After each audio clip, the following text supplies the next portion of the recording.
Thank you.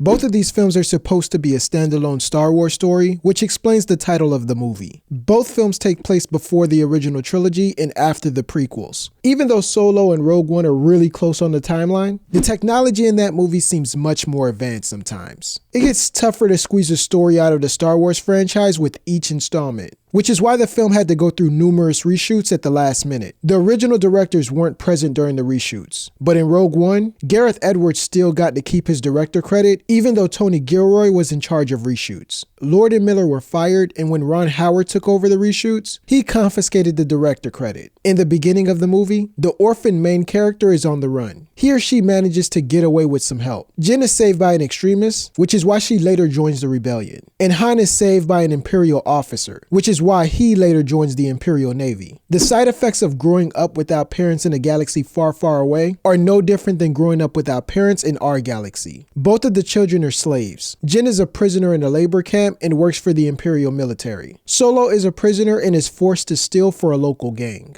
The Imperial military is like the mafia. Once you're in, the only way out is to die. One of the characters is trying to leave, and he confides in a two-faced character. The soldiers hear the argument and arrive to break it up. In Solo, Beckett lies on Han and gets him arrested, which is mean, but he'll get over it because he's still alive. In Rogue One, Cassian Andor pew pew pew the guy down, and there ain't no coming back after that. To be honest, you can't really trust anyone in this universe. It's like Chris Brown used to say, these hoes ain't loyal. One of the main characters betrays his army in the movie, so I'd have a hard time trusting anything that guy says. The evil villain in the movie hires criminals to steal fuel. The coaxium in Solo is a powerful hyperspace fuel, and the Kyber crystals in Rogue One fuels the Death Star. The hero joins a small team to complete a mission. The mission was supposed to be a simple job, but their teamwork sucks, and egos get in the way, causing the black guy to die first. There's a scene when one of the characters is a prisoner. The prisoner is freed after the rebellion takes place between the people and the evil army. The droid and Solo instigated the riot, while the characters in Rogue One didn't see it coming and were surprised. During the riot, the droid model is gunned down. It's sad in Solo because Lando was in love with the robot. No one cares in Rogue One because the wrong droid was killed and the other one survives. After the battle, Jyn and her team get captured. It's the opposite for Solo and his team because they were captured before the battle took place. Afterwards, one of the characters is watching a hologram and the signal is interrupted. The disruption is a signal that it's about to get chaotic. The pilot has to do all these non-traditional loop-de-loops to escape the evil forces. The pilot here is trying to escape a Star Destroyer, and the pilot here is trying to escape a Death Star. The ship crash lands on another planet. The good news is for Han and his team, they get a signal and are able to communicate to find a safe spot to land. While the bad news for Jyn's team is that they lose a signal and can't communicate with anyone. The hero goes to the bad guy's place of operations. The hero wants payback because the villain has enslaved the hero's loved one that he or she was separated from at the beginning of the movie. Solo was separated from his girlfriend, and Jyn was separated from her dad. While at the headquarters, the hero learns that a member of his team is shady and was planning to double-cross them the whole time. Bad attitudes spread quicker than good ones, and Beckett actually goes through with his double-cross. Cassian changes his mind. Both movies have a scene where a female character gives an inspiring speech about fighting against the powers that be. She's motivated because the evil forces killed her mother. The story in Solo is inspiring enough to get everyone except Beckett to fight against the Crimson Dawn. In Rogue One, the story isn't all that great, so barely anyone wants to join Jyn's rogue army. During the final battle, a majority of the good guys remain at the shore while a small remnant goes into the building. It looks like the bad guy has them right where he wants them. Voss is already aware that Han and his team is trying to trick him because Beckett told him. So he sends backup to fight the soldiers on the ground. The rebel fleet is already aware that Jyn is trying to trick Krennic because an intercepted communication told them so. So they send backup to fight the soldiers on the ground. The girl is about to get killed by the villain. In Rogue One, the guy jumps in to save her. In Solo, he's way too slow, so the girl has to do it on her own. Just like Hydra in the Marvel Cinematic Universe though, if you cut off one head, two more shall take its place. We learned that the bad guy wasn't really a boss at all, but has been taking orders this whole time by a Sith Sith Lord. To escape the chaos, the characters go into the elevator together in this movie, but over here, only one of them does. It doesn't matter because everyone dies in this movie since none of the characters were part of the original trilogy and the timeline has to make sense. The characters in this movie survive for that very same reason. At the end, we get scenes with younger versions of the characters from the original Star Wars trilogy. Both movies include an ending scene that sets up the beginning of Star Wars Episode 4, A New Hope. And in Solo, we also get a scene that sets up Star Wars Episode 5, The Empire Strikes Back. And those are 24 reasons these movies are different, so truth or dare, like and share, leave a comment under there. If you don't, that's not fair. This thing took a week to prepare.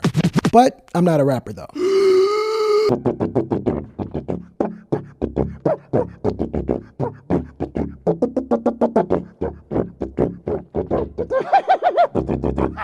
Best elevator music I've ever heard.